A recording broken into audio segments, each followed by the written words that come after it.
Kamu gak salah apa-apa, tapi adikmu yang salah. Adikku? Aku bingung. Adikmu mengganggu tempatku, jadi aku nuntut hal itu kepadamu.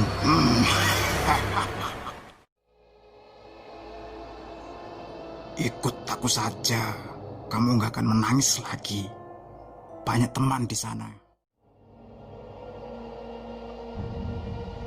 Kamu, sudah saya peringatkan, tapi kamu nantang saya tampaknya. Mbah Narno melotot kepada makhluk itu. Makhluk itu tidak bergeming. Aku menuntut janjimu. Tempatku baru saja dirusak oleh saudaranya. Tidak bisa. Mbah Narno berteriak marah. Aku bisa melihat Mbah Narno mengambil keris di pinggangnya.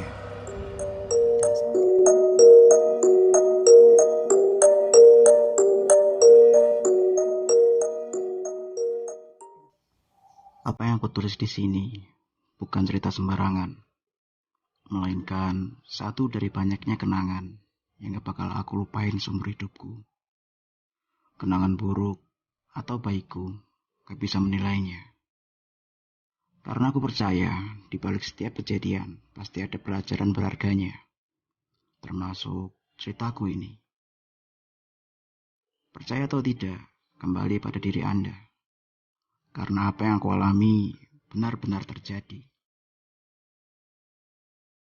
Kejadian ini terjadi pada tahun 2003. Aku tinggal di sebuah kecamatan dengan 2 desa yang masih terjaga keasriannya. Jalanan belum ada yang diaspal. Jarak antar rumah tetangga terpisah jauh oleh kebun-kebun milik satu warga dengan warga yang lain.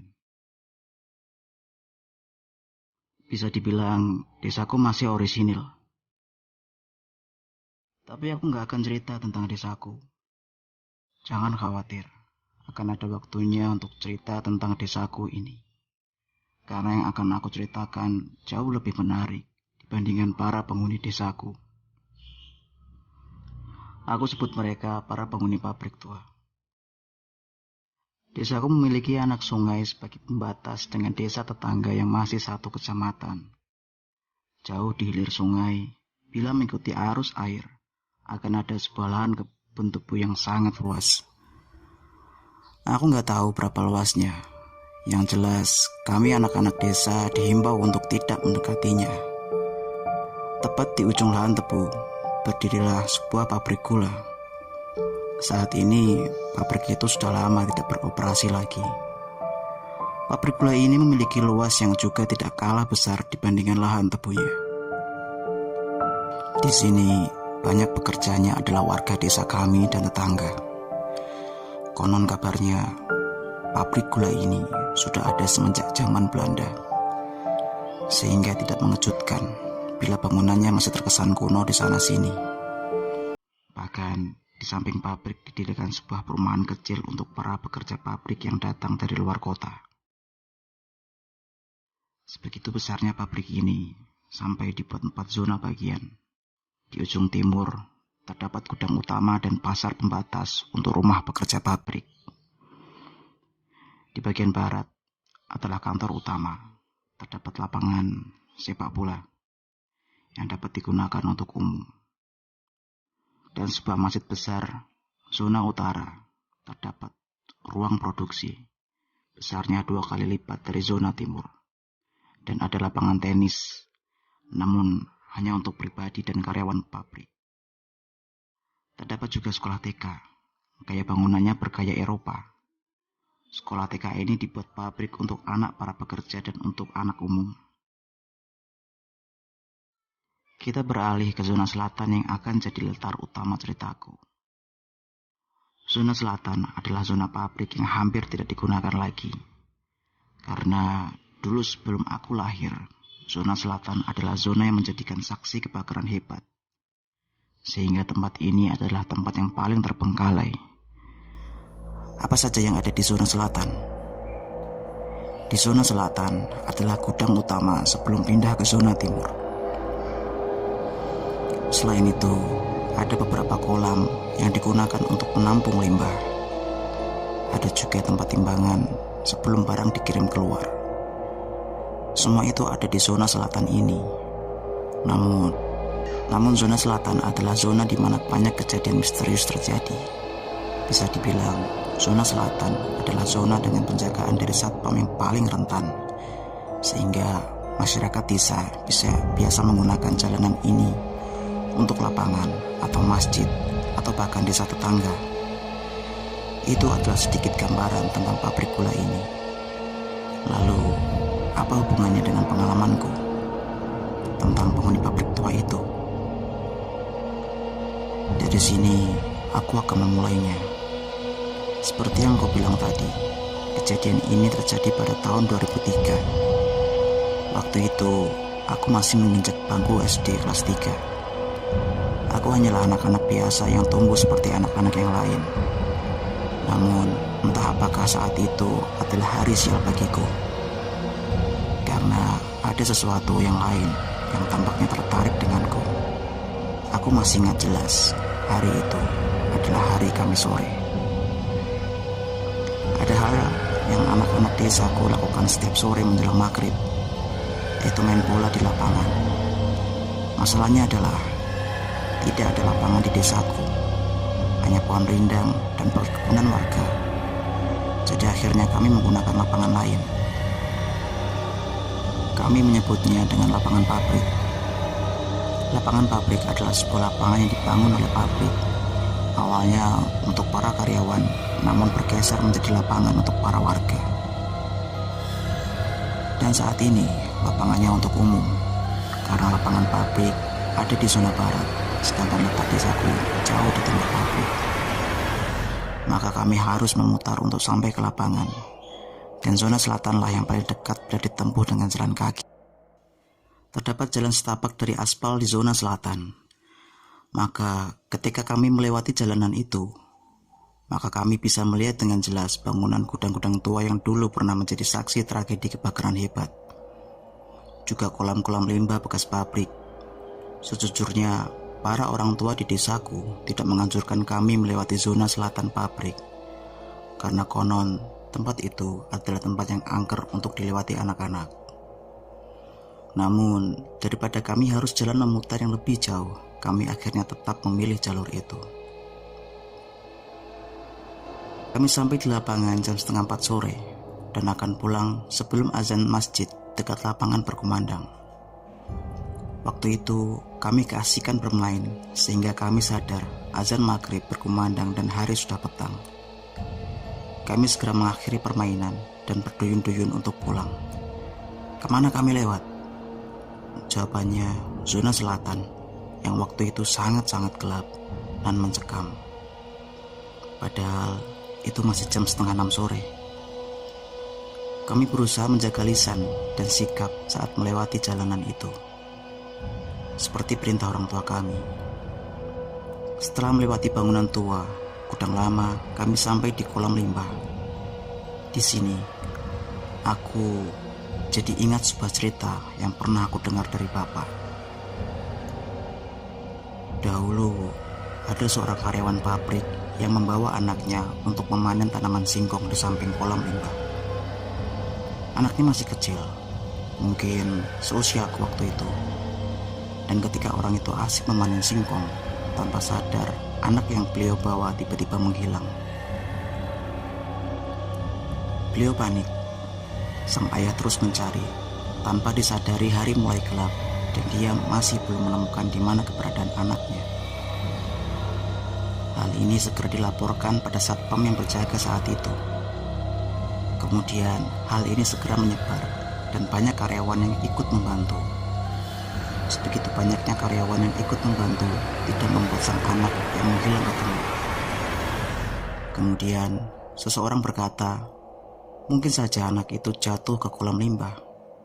Sang ayah membantah, karena kolam limbah itu ditutup oleh pagar kawat, sehingga tidak mungkin dapat ditembus. Setelah berdebat dan masih mencari, datanglah mandor yang kebetulan baru mendengar musibah itu. Beliau bertanya, di mana terakhir melihat anaknya. Lalu sang mandor hanya mengangguk. Kata bapak, mandor ini adalah orang yang pintar dan bisa melihat hal-hal di luar logika. Sang mandor kemudian pergi ke sebuah pohon besar di dekat kolam limbah. Setelah kembali, wajah sang mandor tampak bersimpati. Beliau hanya mengatakan, "Sudah, ikhlaskan saja." Mendengar itu semua, orang bingung, termasuk sang ayah yang tampak emosi. Kemudian mandor menjelaskan bila anak itu ada yang mengambil, dan sekarang dia sudah nggak ada atau meninggal, terjatuh di dalam kolam limbah. Ayahnya masih tidak percaya dan meminta bukti bila itu benar. Mendengar itu, mandor hanya mengatakan, "Tunggu 7 hari." Selama 7 hari, di tempat itu diadakan pengajian, dipimpin sang mandor dan juga penguburan kepala kerbau. Entah untuk apa, karena kata bapak, mungkin kepala kerbau itu untuk mengganti jasad anak yang dibawa oleh mereka. Benar saja, setelah penguburan kepala kerbau, jasad anak itu ditemukan mengambang di kolam limbah, namun dengan kondisi yang mengenaskan.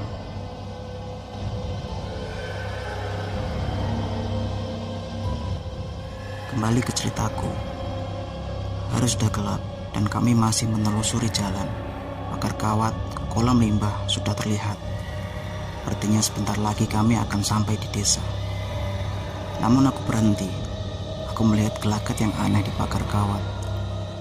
Dan benar saja, aku melihat seekor belalang yang besar. Belalangnya besar, seukuran kepalan tangan. Tanpa berpikir panjang, aku teriak ke anak-anak yang lain. "Ada belalang! Ada belalang besar itu!" Anak-anak yang lain yang melihat langsung berlari dan menangkap belalang itu. Sedikit info, di pabrik memang banyak belalang besar dan biasanya setelah tertangkap, kami akan menggoreng atau membakarnya, kemudian dimakan. Tapi saat itu, entah apa yang terjadi, karena saat anak-anak mulai berlari, belalang itu seolah tahu. Jadi kemudian ia terbang dan menghilang. Kami semua kecewa dan akhirnya melangkah pulang. Namun siapa sangka, hanya karena hal sepele seperti itu, malah mendatangkan malapetaka untukku dan keluargaku. Aku menunjuk belalang yang sebesar kepalan tangan dengan anak-anak, dan anak-anak buru-buru untuk menangkap belalang itu. Namun, belalang itu melompat lalu menghilang begitu saja. Kondisi waktu itu hari sudah gelap. Kami akhirnya melanjutkan perjalanan pulang. Aku sama sekali tidak berpikir akibatnya. Sampai di rumah, aku mandi, sholat maghrib, kemudian pergi mengaji. Aku mengaji di sebuah surau dekat rumah. Tidak ada hal istimewa yang terjadi. Sampai setelah mengaji, temanku, sebut saja Endah, menghampiriku. Endah itu adalah laki-laki, tetangga sekaligus teman mengajiku. Dia jarang ikut anak-anak desa, main bola atau sekedar main bareng. Aku tidak tahu alasannya apa, tapi semua anak tahu kalau Endah itu anak yang aneh. Aneh di sini maksudnya dia tidak seperti anak biasa. Dia lebih suka sendiri. Beberapa anak menyebar rumor Endah bisa melihat hal-hal begituan. Aku sendiri kalau memandang dia biasa saja, karena dulu waktu TK aku sering bertengkar dengannya. Tapi soal dia bisa melihat, aku seperti tidak percaya. Sampai dia tanya sesuatu yang ganjil padaku. Kejadiannya waktu aku mau pulang, Endah memanggilku. Kami berdua masih di dalam surau. Hal yang dia tanyakan membuatku tidak mengerti maksudnya. "Siapa anak yang mengikutimu itu?" Aku bingung, otomatis balik bertanya. "Maksudmu?" Endah berdiri di dekat jendela kaca surau, memandang lurus ke pohon pisang. Surau di tempatku memang dibangun di samping kebun pisang. Tanah surau dibangun di atas tanah wakaf. Pemiliknya adalah kakeknya Endah, termasuk kebun pisangnya. Endah masih memandang pohon pisang. "Ada anak kecil mengikuti kamu dari tadi." kata Endah. Aku merinding mendengarnya. Aku ikut memandang kebun pisang, tapi aku tidak lihat apa-apa selain pohon pisang dan lahan gelap gulita. Bohong kamu. Endah sekarang ganti memandangku. Wajahnya masih serius. Kalau aku jadi kamu, aku gak mau pulang. Kayaknya anak itu nungguin kamu. Aku udah gak tahu lagi cara merespon si Endah. Tapi jujur, aku juga merasakan hal yang sama. Entah Allah mau mendengar doa hambanya yang dalam kesulitan. Karena sekonyong-konyong tiba-tiba bapak datang menjemputku di surau. Katanya perasaannya gak enak. Padahal azan isya saja belum. Aku sempat melirik ke Endah yang masih melihat pohon pisang malam itu. Aku tidak bisa tidur. Badan rasanya panas sekali. Tapi aku gak tahu kenapa. Waktu itu aku tidur masih bareng ibu sama bapak. Satu ranjang. Tapi bapak ada urusan jaga pos ronda. Jadi cuma bisa tidur sama ibu. Ibu katanya sudah tidur pulas di sampingku. Sampai jam 1 dini hari aku masih gak bisa tidur. Seolah ada perasaan yang tidak enak sekali. Tapi aku memaksa untuk tetap terlelap. Mungkin dengan begitu aku bisa tidur. Ternyata tidak berhasil. Aku masih terjaga meski kondisi mata terpejam. Semakin lama, semakin tidak nyaman. Aku akhirnya membuka mata. Betapa kagetnya aku waktu membuka mata, di atas perutku ada anak kecil. Botak, tubuhnya seukuran tubuhku, duduk dan melotot ke arahku. Tapi dia tidak ngomong apa-apa. Badannya tidak bisa bernafas, tidak bisa bergerak. Karena ketakutan, aku refleks menyolek ibu di sampingku. Bu, bangun bu, kataku. Ibu akhirnya bangun dengan enggan. Tapi begitu melihatku yang gak beres, ibu langsung tanya dengan wajah khawatir. Ada apa nak? Tanya ibu. Aku gak tahu apa yang terjadi.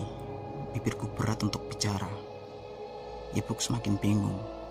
Begitu beliau menyentuh kepalaku yang panas, ibu jadi semakin panik. Aku akhirnya bisa melawan rasa takutku dan coba ngomong kalau sekarang ada makhluk yang duduk di atas perutku. Posisiku tidur menghadap ke atas. Tapi alih-alih aku ngomong itu, aku malah ngomong, Bu, bacakan Al-Fatihah, Bu. Mendengar aku ngomong seperti itu, akhirnya ibu pergi. Beliau kembali bersama dengan bapak yang wajahnya tidak kalah panik. Bapak yang melihat kondisiku akhirnya inisiatif memanggil orang pintar yang kebetulan tetanggaku. Ibu akhirnya membaca ayat kursi sambil mengusap tanganku. Sementara aku masih dipelototin sama makhluk itu. Dia sama sekali gak bergerak sedikit pun. Bapak kembali bersama dengan seseorang. Namanya Mbah Narno. Beliau adalah tetua dan juga orang pintar yang buka praktek pengobatan alternatif. Tepat ketika Mbah Narno datang, anak kecil itu langsung melotot sama beliau. Tapi hanya ditanggapin santai. Sembari Pak Narno mendekatiku. Beliau duduk, kemudian tanya kepadaku. Hari ini kamu ngapain saja sih nak? Aku masih diam, bingung. Pak Narno minta segelas air putih, lalu beliau berdoai air itu. Aku masih rebahan, dipaksa minum dengan posisi tidur. Aku tidak tahu apa Mbak Marno bisa melihat makhluk ini, karena kesannya Mbak Marno seperti cuek dengan makhluk ini dan mengajakku ngobrol terus. Setelah minum, anehnya aku jadi bisa bicara lancar. Kemudian Mbak Narno baru bertanya pada makhluk ini. Apa yang membuatmu datang mengganggu anak ini, ha? Suara Mbah Marno sangat keras dan tegas, bahkan terdengar seperti membentak. Makhluk itu menjawab tidak kalah marah. Anak itu sudah menggangguku. Aku mendengar jelas apa yang Mbah Narno ucapkan dengan makhluk itu. Namun bapak dan ibu tampak bingung memandangku dari samping pintu kamar. Mengusik yang bagaimana maksudmu, ha? Kata Mbah Marno. Binatang peliharaanku mau diambil sama Inak ini. Mbah Marno hanya diam. Mbah Narno hanya diam. Aku bisa melihat beliau sedang berpikir. Kemudian beliau bertanya masih dengan nada membentak. Kamu minta apa sekarang? Tanya Mbah Marno. Aku minta anak ini, jawab makhluk itu. Aku yang dengar itu tiba-tiba gemetar kedinginan. Tapi dengan tegas Mbah Narno menolak keras. Tidak bisa. Kalau sampai kamu berani mengambil anak ini, besok akan aku buat berantakan rumahmu. Akan aku laporkan kamu sama Maharatu. Aku tidak tahu apa yang dimaksud Mbah Narno dengan Maharatu. Tapi aku bisa tahu setelah mendengar nama itu. Makhluk itu mau turun dari tempatnya. Wajahnya masih mendelik memandang Mbah Narno. Tingginya hampir sama dengan tinggiku. Begini saja, ayo kita membuat kesepakatan, kata Mbah Narno. Kalau sampai anak ini mengganggu tempatmu lagi, kamu bisa melakukan rencanamu. Tapi ingat, bila sampai aku tahu kamu menampakkan diri di sekitar sini lagi, habisi tempatmu. Aku cuma bisa melihat makhluk itu pergi, hilang begitu saja. Mbah Narno kembali memberiku minuman yang dia doai. Kondisiku semakin membaik lagi. Mbah Narno juga menjelaskan apa yang terjadi dan bagaimana bisa makhluk itu datang ke sini. Rupanya aku sudah mengganggu kediamannya. Belalang yang aku tunjuk bareng teman-teman rupanya adalah belalang jadi-jadian, dan itu milik makhluk itu. Dia tidak terima dengan apa yang aku lakukan sehingga mengincarku. Sedangkan teman-temanku tidak diincar. Mbah Narno juga menjelaskan ada alasan kenapa makhluk itu begitu menginginkan aku. Itu karena aku punya darah hangat. Bahasa Jawanya hangat getih. Ketika beliau menjelaskan, rupanya Bapak menghentikan Mbah Narno. Seolah-olah Bapak tidak mau aku mendengar itu. Lain kali aku bakal ceritakan maksud hangat getih itu. Intinya, Mbah Narno mulai sekarang akan mengawasiku dan melarang kerasaku untuk mendekati tempat itu. Bahkan lewat pun tidak. Aku akhirnya menurut. Dasarnya aku memang penakut. Lalu, apakah semuanya berhenti sampai di sini? Jawabnya tidak semudah itu. Aku punya 2 adik. Jarak umur adikku yang pertama cuma 1,5 tahun, sedangkan adikku yang bungsu itu 6 tahun.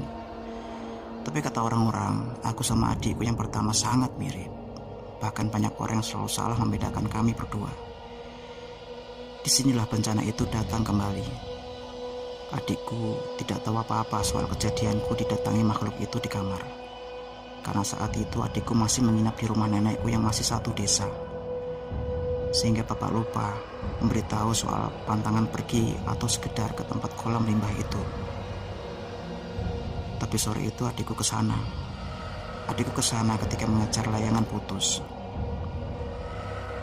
Apakah adikku celak? Jawabnya tidak. Karena yang didatangi oleh makhluk itu rupanya adalah aku. Aku meringkuk di atas ranjang sendirian. Aku baru saja menangis seharian. Karena pagi tadi ibu pamit untuk kerja keluar kota. Karena waktu itu ekonomi keluargaku benar-benar lagi buruk-buruknya. Ibu bekerja untuk membantu bapak. Bayangkan saja, aku masih kelas 3 SD dan ibu tidak ada. Ibu bilang akan pulang sebulan sekali, tapi bagiku itu tidak cukup. Karena aku tidak bisa jauh dari ibu. Tidak ada yang tahu aku menangis seharian, termasuk adik-adik. Mungkin karena mereka belum tahu apa-apa, Bapak membangunkanku tepat azan maghrib. Beliau menyuruhku untuk mandi, lalu sholat dan kemudian mengaji. Tapi ada yang aneh dengan badanku. Karena tidak tahu kenapa badanku sangat berat sekali. Jangankan untuk berdiri. Untuk duduk saja aku tidak sanggup. Akhirnya aku cuma bisa rebahan sambil memanggil bapak. Bapak datang, tanya kenapa aku bangun dan akhirnya aku cerita. Waktu bapak periksa keningku, beliau kaget karena badanku sangat panas. Adikku yang paling kecil ikut nenek, jadi di rumah hanya ada bapak dan adik pertamaku. Dan waktu melihat adikku, di belakangnya ada makhluk itu. Aku takut, aku menangis, dan bapak kebingungan. Bapak terus memijitku. Bapak baru sadar waktu akhirnya aku bilang, "Anak itu ada di sini, Pak." Pendengar itu, bapak langsung pergi ke rumah Mbak Narno. Dia menyuruh adikku yang kecil untuk menjagaku. Tidak henti-hentinya makhluk itu memelototiku.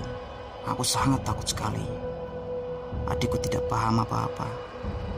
Tapi di sela waktu itu, aku memberanikan diri untuk bicara dengan makhluk itu. Ngomongnya tidak pakai mulut ke mulut, tapi seperti aku bisa mengomong tanpa pakai mulut. Semacam membayangkan kalimatku dan dia tahu.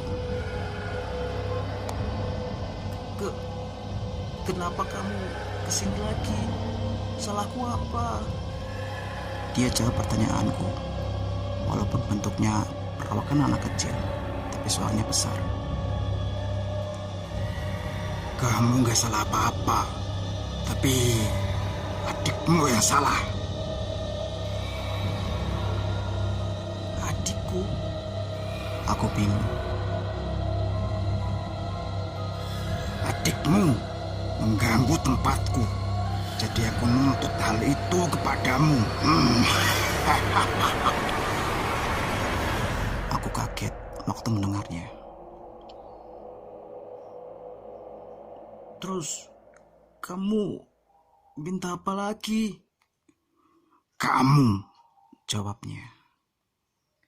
Aku semakin takut waktu makhluk itu ngomong seperti itu. Kalau aku gak mau, adikmu aku bawa. Aku langsung bangun dan anehnya aku bisa bangun lagi. Aku menarik adikku yang seperti bingung polos melihatku. Jangan! Aku teriak sambil nangis. Ikut aku saja, kamu gak akan menangis lagi. Banyak teman di sana. Makhluk itu masih bicara. Kemudian, aku bisa mendengar Mbah Narno sudah datang. Beliau datang langsung memegang kepalaku. Sudah. Jangan mendengarkan pucuk rayu iblis. Kamu, sudah saya peringatkan, tapi kamu nantang saya tampaknya. Mbah Narno melotot kepada makhluk itu. Makhluk itu tidak bergeming. Aku menuntut janjimu. Tempatku baru saja dirusak oleh saudaranya. Tidak bisa. Mbah Narno berteriak marah. Aku bisa melihat Mbah Narno mengambil keris di pinggangnya. Dan saat itu juga aku kaget. Ada makhluk besar hampir tingginya sama dengan tinggi pintu. Berbulu lebat dan bermata merah. Serta bertaring. Makhluk itu tepat berdiri di belakang Mbah Narno. Tampaknya itu perawangan Mbah Narno. Aku semakin takut waktu melihatnya.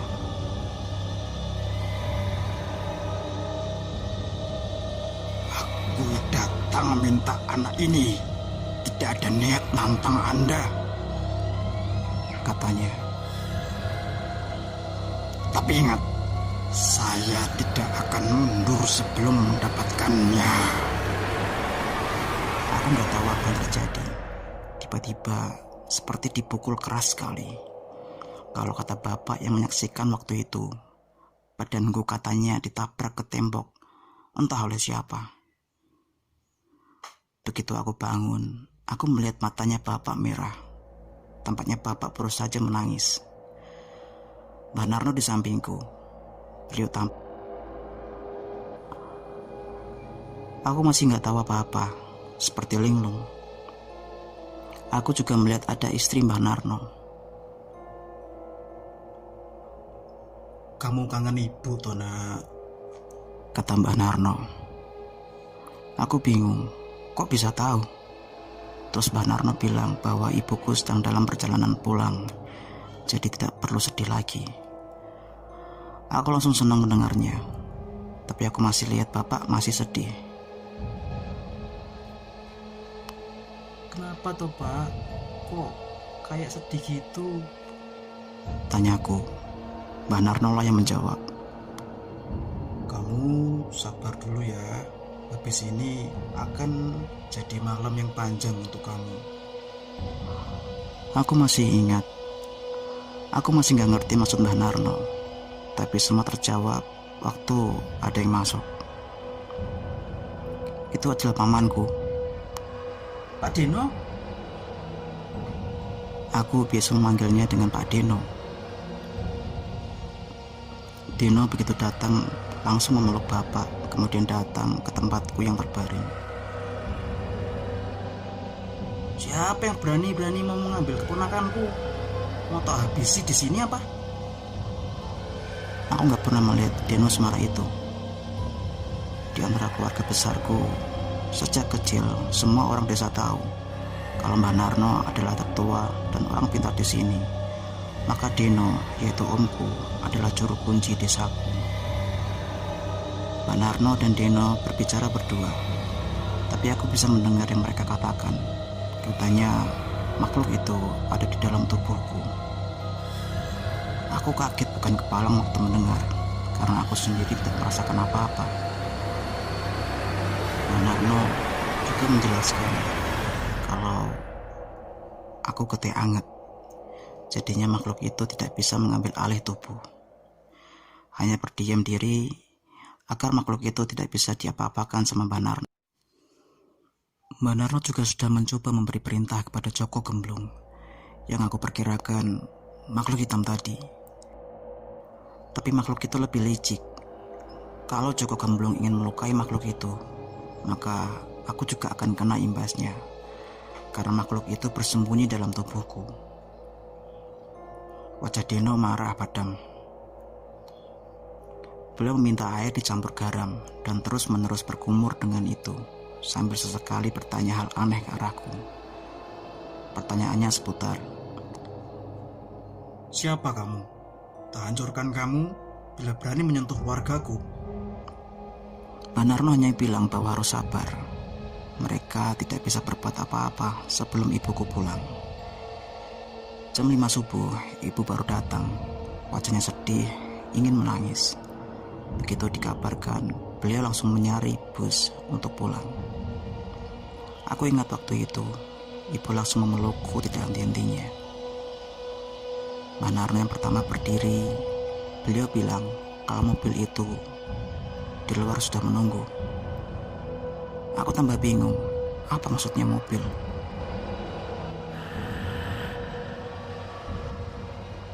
Ternyata ada mobil carry tua menunggu kami. Mbah Narno dan Deno masuk, kemudian aku dan ibuku. Bapaknya berpesan agar aku yang kuat. Aku digendong oleh bapak ke mobil, tapi bapak tidak ikut karena mobilnya terbatas. Selain itu, ada adikku.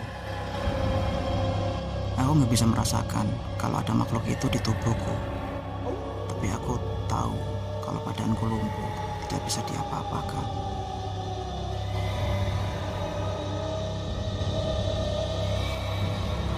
Berangkatlah aku. Di dalam mobil, sepanjang perjalanan, aku hanya dipeluk ibu yang masih menangis. Mbah Narno dan Deno hanya diam. Aku akhirnya tanya, Kemana? Jauh.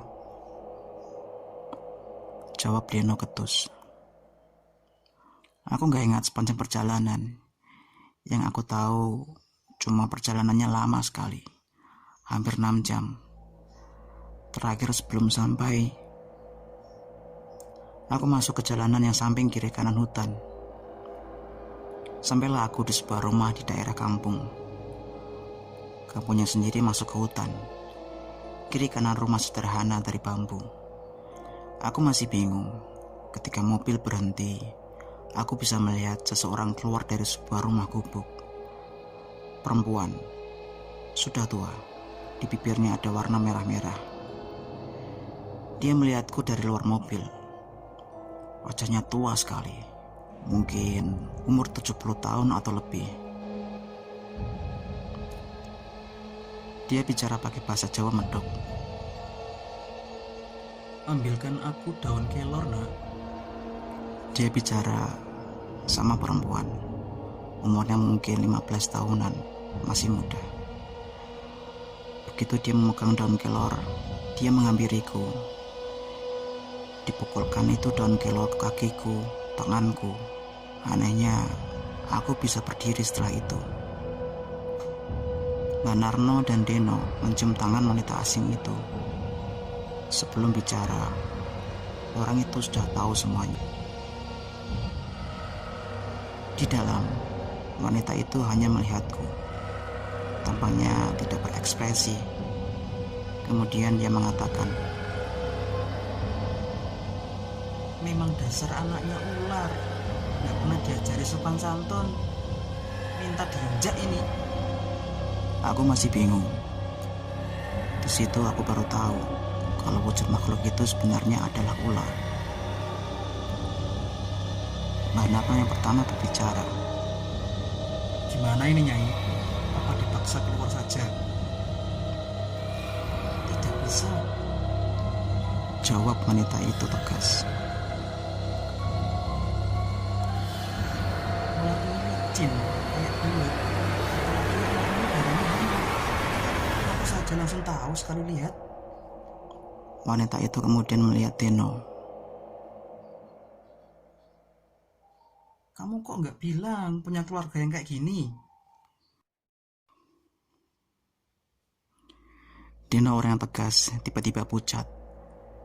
Saya tidak berpikir sejauh ini, Nyai.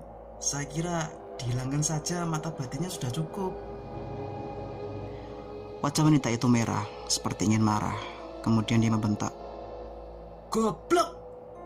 Harusnya kalau ingin benar-benar menghilangkan, gak begini caranya." Setelah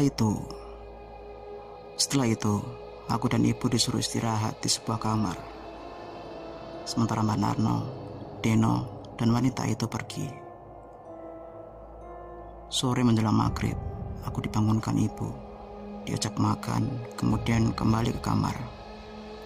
Di situ aku baru dikasih tahu kalau nama wanita yang membantuku tadi namanya Nyai Asih. Beliau bukan dukun, hanya seorang biasa, tapi sering dimintai tolong orang lain. Kabarnya beliau sakti. Ibu tanya kapan Mbak Narno, Deno, dan Nyai Asih kembali. Perempuan itu hanya bilang, "Mungkin malam." Aku nggak tahu kemana mereka pergi. Perempuan itu tampak mempersiapkan sesuatu, semacam air yang diperas, entah dengan daun-daunan. Ketika dia menghampiriku, perempuan itu bilang, "Ini untuk menghangatkan badan." Airnya keruh, ketika diminum rasanya pahit, nyaris seperti jamu. Setelah menunggu lama, sampai akhirnya aku ketiduran. Aku kaget waktu ibu membangunkan. Di ruang tamu, Pak Narno sudah menunggu. Beliau menggandeng tanganku. "Ibu, disuruh tinggal di sini." Ketika aku keluar, aku bisa melihat Deno, Nyai Asih, dan seseorang lagi, lelaki berjanggut putih. Wajah lelaki ini mirip lelaki tua pada umumnya. Hanya saja tampaknya beliau ramah, tidak seperti Nyai Asih yang cemberut. Mereka mengajakku jalan-jalan malam. Pak Narno di kananku dengan Deno. Di samping kiri lelaki itu dengan Nyai Asih. Tidak ada percakapan apapun. Jalanan yang aku tempuh banyak pohon-pohon besar. Dan jujur aku takut, karena seperti sedang diawasi. "Tidak apa-apa, ada saya di sini," kata lelaki itu. Nyai Asih hanya mengatakan kalau nyaris semua makhluk di sini membenciku. Lebih tepatnya apa yang aku bawa, yaitu makhluk itu. Tapi karena aku tidak bisa lihat, jadi cuma bisa merasakan. Lama berjalan, akhirnya aku seperti sampai di pendopo. Seperti semacam rumah, tapi hanya ada satu ruangan. Harumnya wangi. Dan ketika aku masuk, aku pusing sekali, nyaris pingsan. Tapi Nyai Asih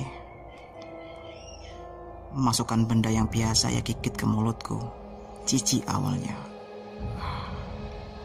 Itu benda biasa digigit wanita tua itu tiba-tiba dimasukkan ke mulutku.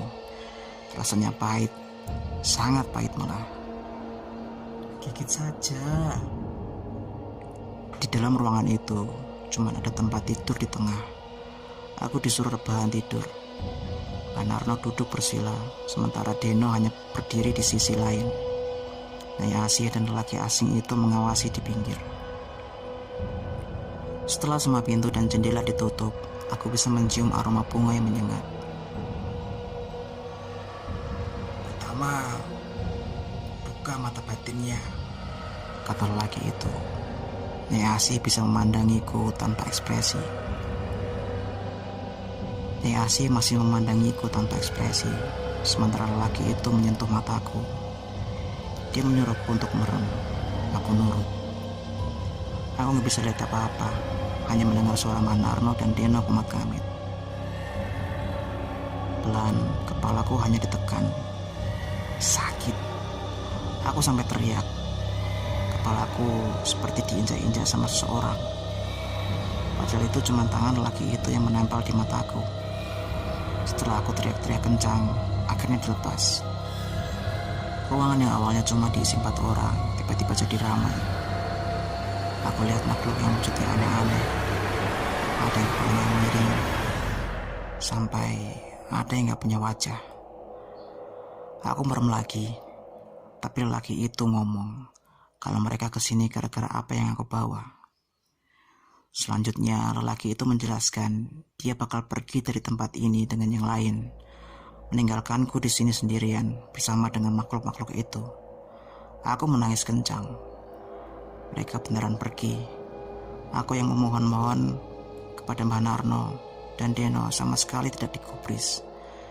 Mereka cuma memelukku, terus pergi begitu saja menutup pintu.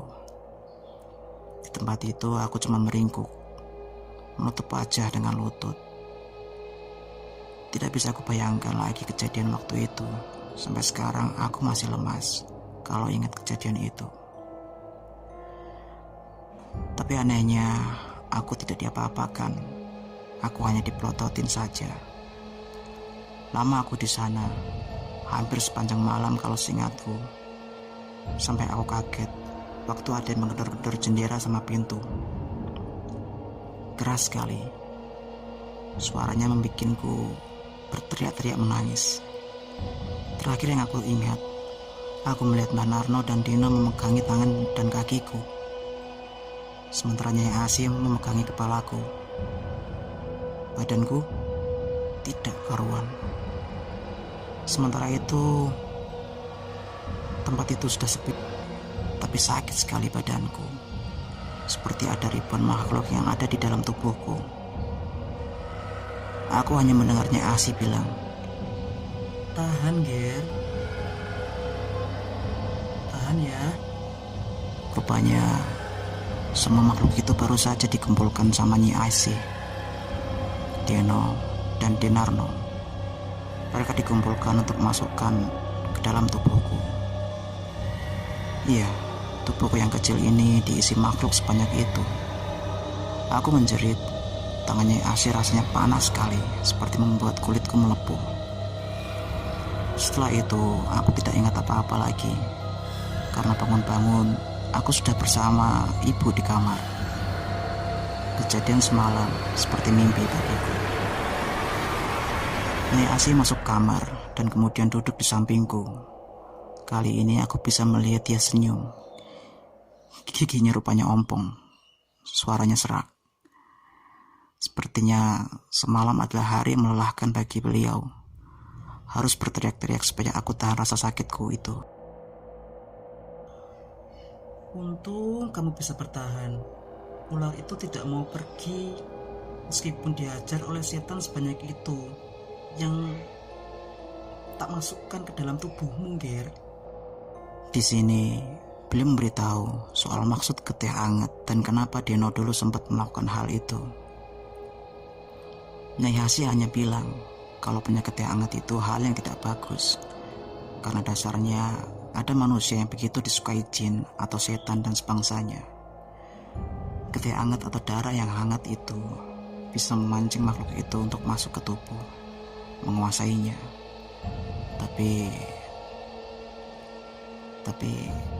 Tapi masalahnya tidak ada yang tahu apakah si getih hangat itu tiang kembar. Begini saja, biar tidak bingung. Pernah melihat manusia yang kerasukan jin atau jinnya tidak mau pergi? Pernah. Bahkan sudah diruqyah puluhan kali tapi jin tidak bergeming untuk pergi. Si manusia pastilah si getih anget, dan jin yang sudah masuk itu adalah tiang kembar alias sudah berjodoh. Jadi kabarnya jin atau makhluk sebangsa ini bisa merasuki orang-orang tertentu yang terutama dicari adalah si getih anget ini. Jadi seandainya begini, ada jin yang mengincarku, kebetulan jin itu ternyata tiang kembarku, sudah selesai. Nyai Asi tidak akan bisa berbuat apa-apa. Tapi ada yang bisa dilakukan lagi, kecuali mati. Saat manusia itu mati, si jin juga selesai. Di sini aku cukup ngeri mendengarnya. Nyai Asi bercerita pernah ada kasus seperti ini. Seorang wanita tua, umurnya kisaran 40 tahun, dan dia adalah getih hangat. Dia diincar oleh seseorang yang kebetulan tahu bila si wanita adalah getih hangat. Ada sebuah benda yang sengaja ditinggalkan di rumah wanita ini. Ketika dibuka, jin itu masuk ke dalam tubuhnya. Suaranya berubah, dan kerjaannya setiap hari hanya merancau. Keluarga ketakutan, mereka hanya mengadakan pengajian rutin dan memanggil orang pintar untuk meruqyahnya. Dan yang membuatku ketakutan ngeri adalah ketika dibacakan ayat-ayat Al-Quran, jin justru tertawa, mengejek dan memberitahu kalau cara bacanya salah. Konon dia tidak akan bisa diusir dengan cara apapun. Banyak orang yang mencoba mengusir, tapi selalu gagal, sampai akhirnya dibawalah ke Nyai Asi. Jin yang masuk berusia ribuan tahun, datangnya dari Timur Tengah, dan jinnya memang sedang mencari jodoh. Kebetulan bertemulah dengan wanita itu yang ternyata berjodoh. Hampir sebulan Nyai Asi mencoba berbagai cara dari membujuk, membuat kesepakatan, tapi jin itu tidak bergeming. Bahkan jin itu menertawai Nyai Asi dan menyebut Nyai Asi cuma manusia dengan ilmu secuil biji kurma. Akhirnya Nyai Asi menyerah, dan wanita itu menjadi gila, sudah tidak tertolong. Sejak saat itu Nyai Asi begitu waspada bila tahu ada getih anget di sampingnya. Jangan sampai si getih anget bertemu dengan pinang kembarnya. Lalu bagaimana bila getih anget bertemu dengan jin atau makhluk yang bukan pinang kembarnya? Nah, di sini Nyai Asi memberitahu bila si makhluk hanya dapat mendekam di dalam tubuh itu, menempel seperti parasit. Dia akan terus di sana karena menempel pada getih anget itu berbeda dengan menempel pada orang. Ada beberapa getih anget yang menggunakan keistimewaannya dengan memelihara atau lebih dikenal dengan pegangan. Biasanya pegangan ini siluman dari golongan jin. Terakhir, jin yang memegang nama sebagai tiang kembar itu katanya Nyai Asi levelnya sudah bukan jin sembarangan. Biasanya ilmunya sudah sangat-sangat tinggi dan umurnya ribuan tahun. Dan bila ia memegang wilayah, bisa langsung jadi rajanya, begitu ditakuti bangsanya. Aku merinding mendengarkan itu, lantas bertanya, Apakah selama aku seperti ini diincar, Nyai? Nyai Hasi hanya diam, kemudian berucap, Nanti, tapi bukan sekarang. Sebenarnya bisa disamarkan. tapi tidak dapat dihilangkan. Nanti Pak D kamu akan membawamu ke sini lagi jika sudah waktunya, ya Tongger. Aku penasaran dengan nasib ular yang merasukiku. Nyai Asih hanya mengatakan, sudah selesai, sudah dipertemukan dengan rajanya Maharatu. Sebelumnya, aku pernah mendengar bahwa Mbak Narno mengatakan Maharatu. Jadi aku bertanya pada Nyai Asih. Beliau mengatakan bahwa pabrik gula yang luasnya seperti itu, apa yang dipikirkan hanya ditinggali satu makhluk. Di sana ada kerajaannya, dan ular itu adalah anaknya dari ular yang lebih besar. Wujudnya wanita dengan bagian bawah ular. Itu pun dia bukan rajanya. Rajanya ada di tengah-tengah pabrik, antara zona timur dan zona barat. Jadi, bila sudah dipertemukan dengan rajanya, biasanya ular itu akan diusir agar tidak berada di wilayahnya lagi. Kalau masih nekat, yang selesai ular itu dihabisi rajanya. Jujur, aku masih penasaran maksud rajanya itu dan kerajaan yang konon ada di pabrik gula ini. Tapi aku urungkan. Yang terpenting, aku sudah bersih dan tidak ada yang diganggu lagi. Aku balik sama Mbah Narno, Deno dan Ibu. Pas di jalan, aku ingat kenapa aku gak melihat lagi bersangkut itu lagi. Mbah Narno mengatakan kalau itu adalah jin yang selama ini ikut Nyai Asih, jin muslim. Dan dia membantu mengeluarkan makhluk itu, alias ikut masuk ke tubuhku. Aku hanya diam. Kecil sekali bila dibandingkan orang-orang ini. Pengetahuanku hanya sebatas bahwa memang ada dunia lain yang hidup berdampingan denganku. Selama ini ada dunia yang tidak kita ketahui rupanya. Begitu sampai di rumah, adikku dikasih tahu bapak untuk tidak bermain di dekat pabrik lagi, termasuk aku. Ibu tidak jadi kerja dan akhirnya tetap tinggal bersama. Tapi semenjak itu, aku jadi bisa merasakan hawa keberadaan mereka. Aku sangat sensitif terhadap hal-hal seperti itu. Dan terakhir, aku ketemu Endah suatu hari dan dia bilang, waktu lewat rumahku, dia melihat dari jauh ada wanita bertubuh ular melihat rumahku dari jauh. Aku cuma bisa merinding mendengarnya dan memilih tidak berkomentar soal itu. Lain kali aku bakal cerita kerajaan yang ada di pabrik itu. Selama aku hidup sampai saat ini, aku mendengar banyak kisah yang tidak kalah bikin merinding setiap mendengarnya. Tapi tidak sekarang. Akhir kata, aku cuma berpesan, hiduplah dengan dasar bekal agama yang kuat. Dan terkadang selalu ingat bahwa tidak ada yang lebih besar dari kuasa Allah. Karena bagaimanapun, hanya dialah yang maha tahu dari segala yang ada di muka bumi ini. Akhir kata, aku akhiri ceritaku ini. Wassalamualaikum warahmatullahi wabarakatuh.